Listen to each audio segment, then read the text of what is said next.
Magandang araw po ma'am. Nandito na po tayo sa bahay ni Kuya Elias at ito na po yung grocery ma'am na binili natin. Saka mayroon din bigas na 10 kilo na bigas. Saka ito na po yung gatas ni Kuya Elias ma'am. Saka yung takore. Mayroon din sabon na pampaligo.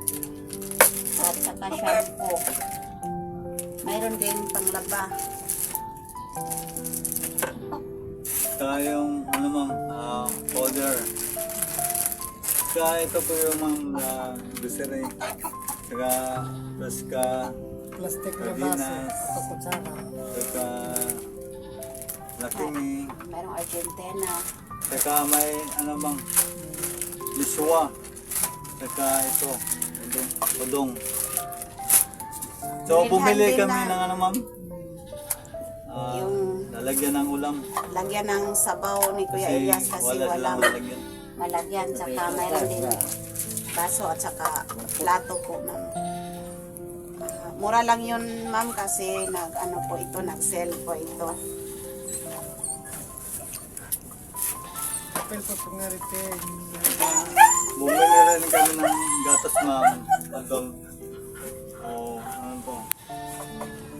Saka ko ano? 1.2 1.2. kilogram. So ito na po ma'am, may gatas na po si Kuya Elias. So ito na po yung ma'am, yung para kang Elias, yung lalagyan ng ano, mainit na tubig. Yung Correct. takore. So ito na po ba, nakabili na po kami.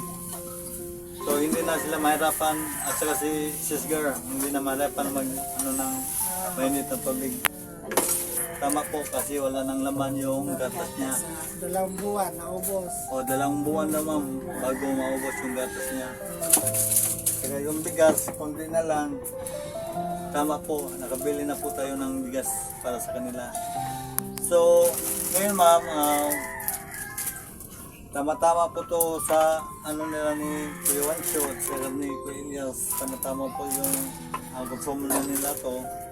Kasi nandito na po si Kuya Wancho. So may tutulong na kay Kuya Elias. So, Kuya Wancho, yung binigyan ni ma'am, so binilan ka namin ng grocery para sa inyo.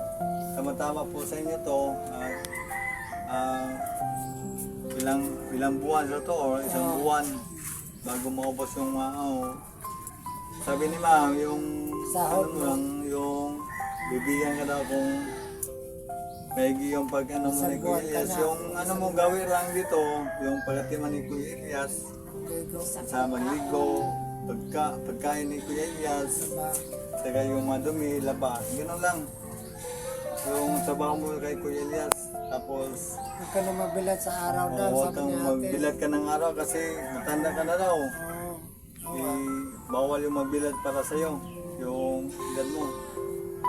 Saka, Ito na lang sa palibot masaya si ma'am para sa'yo. Lalo na kay pag-alaga mo kay Kuya Elias.